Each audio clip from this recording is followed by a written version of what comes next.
I think it's really, really important that our products care for the planet as well as the skin.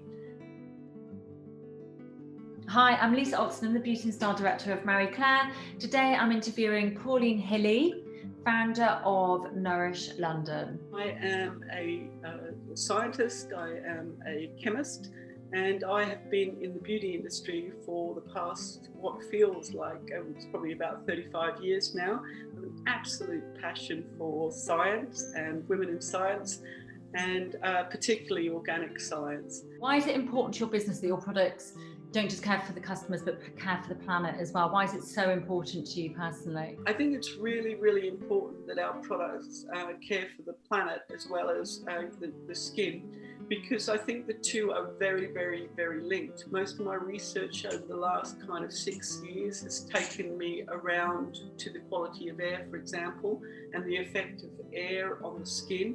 And I can tell you that one of the most emerging factors in terms of premature aging, in terms of damage to the skin, is air pollution.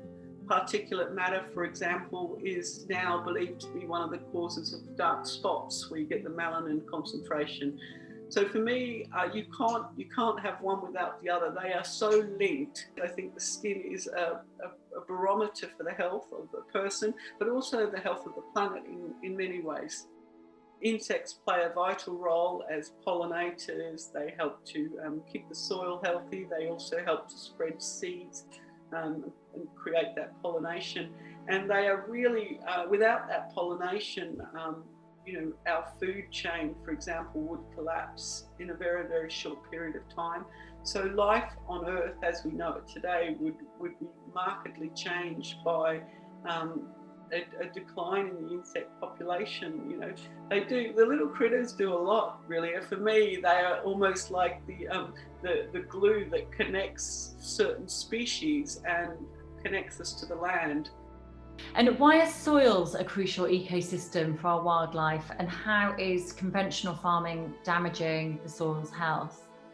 I think the thing with conventional farming which is damaging, is that quite often pesticides are used to increase the yield, and as a result the soil often becomes stripped. It also becomes potentially contaminated, and that's a really big problem. And you can sometimes get into a cycle where you just have to be using more and more and more to get the yields that you want.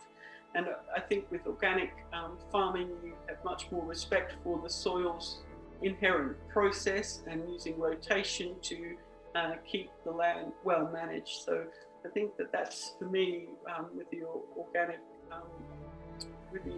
farming, the soil is much more protected. So I think trees are really, again, a vital part of making the earth work, making our role as human beings on earth work.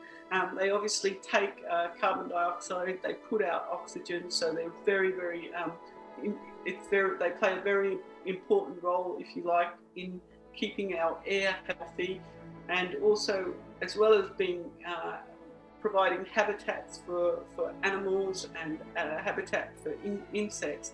I think trees are just marvellous in terms of the way they work as well.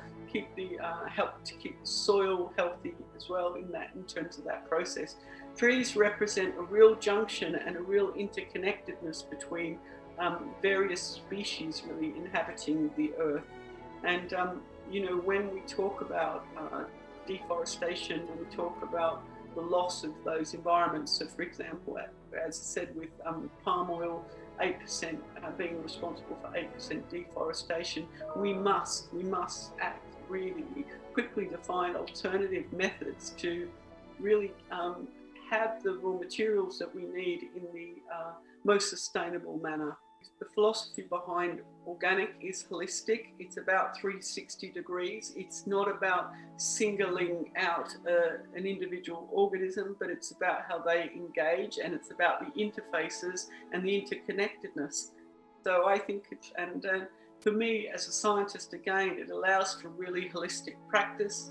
It's really it's an absolute pleasure to actually work in a place where your mind is challenged to think about not just the immediate impact of some things you do, but the wider impact as well. And it's one of the things I really, really appreciate about our brand being organic and being a part of the Sword Association, for example, because I think it helps you to frame your thinking in a way that supports the planet and the product that you're trying to create being really the best they possibly can.